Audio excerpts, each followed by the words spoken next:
Kembali lagi bersama saya di channel Kimia Santuy. Video kita kali ini akan membahas materi dari komponen sel volta. Bagaimana cara kerja dari sel volta? Tonton video ini sampai habis. Jangan lupa subscribe dan like agar kalian tidak ketinggalan video kimia menarik lainnya. Nah, jadi kalau nanti berbicara sel volta atau sel galvani, jadi kedua tokoh inilah yang mencetuskan bahwasanya terjadi reaksi redoks pada sel volta. Nah, sel volta ini adalah perubahan dari reaksi kimia menjadi energi listrik. Proses perubahan reaksi kimia menjadi energi listrik nanti reaksinya berlangsung secara spontan. Dan reaksi kimia yang terjadi di sini merupakan reaksi redoks. Nah, jadi prinsip kerja dari sel volta, bagaimana reaksi kimia bisa menghasilkan listrik. Nanti prinsip kerjanya ada dua yang harus kita pahami. Yang pertama, Crow, dan kapan cara ngapalnya.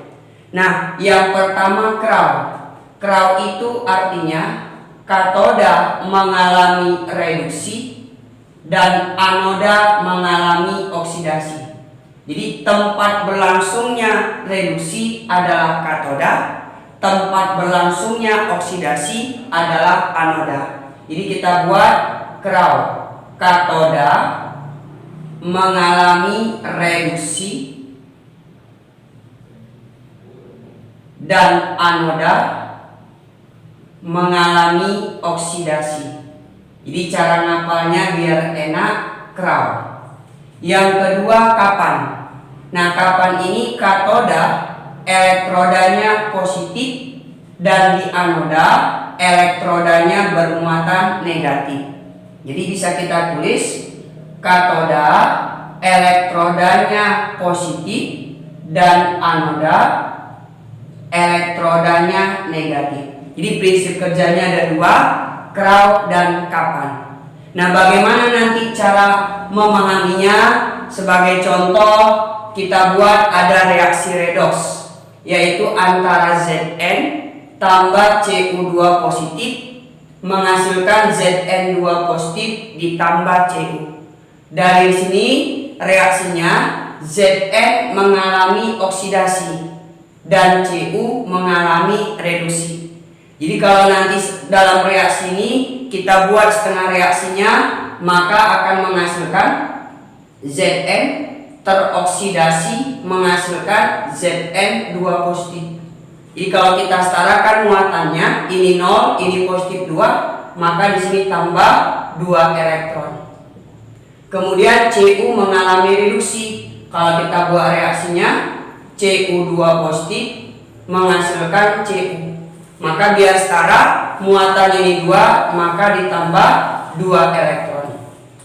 Maka dari reaksi redoks ini, si sel volta berpikir, nah, si Zn di sini mengalami oksidasi, artinya melepas elektron.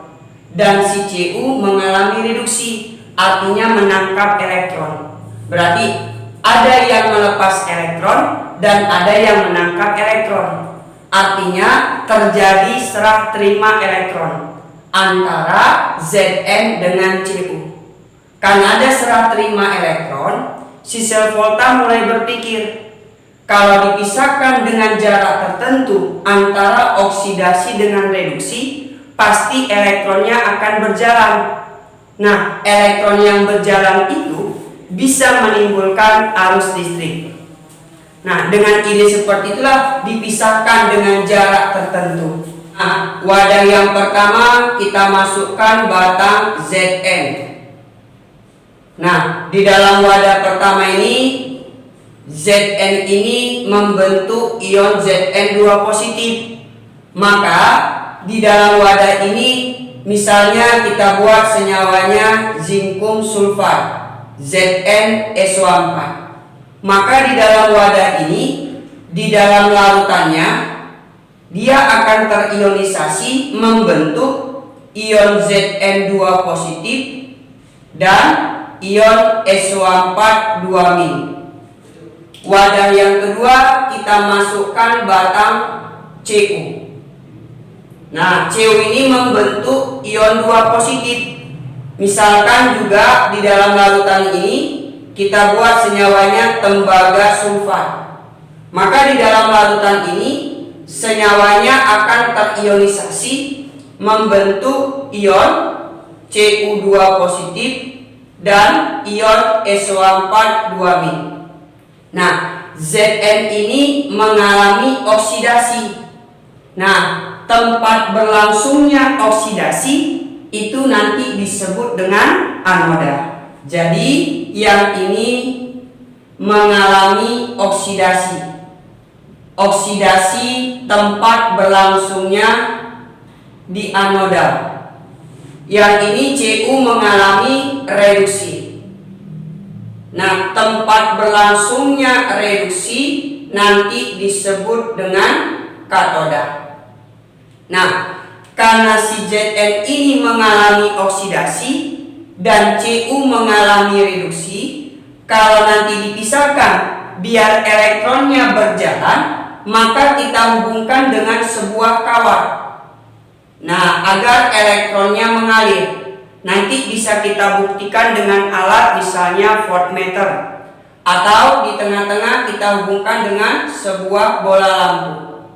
Membuktikan dari reaksi kimia ini menghasilkan arus, maka nanti bola lampunya akan menyala.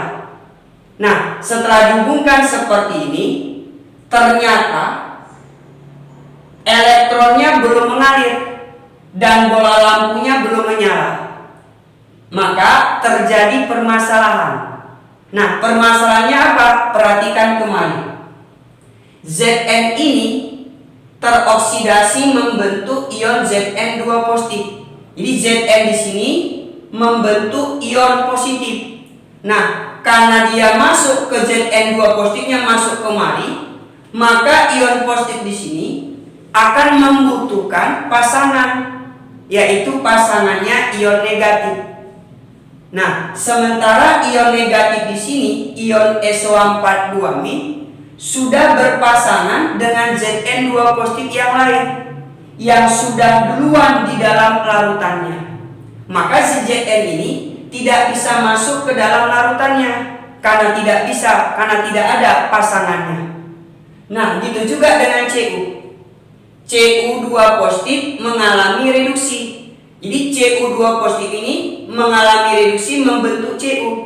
Artinya ion positif di sini akan meninggalkan pasangannya, akan meninggalkan pasangan ion negatif dari SO4 2-. Sehingga SO4 2- ini membutuhkan ion positif sebagai penyeimbang.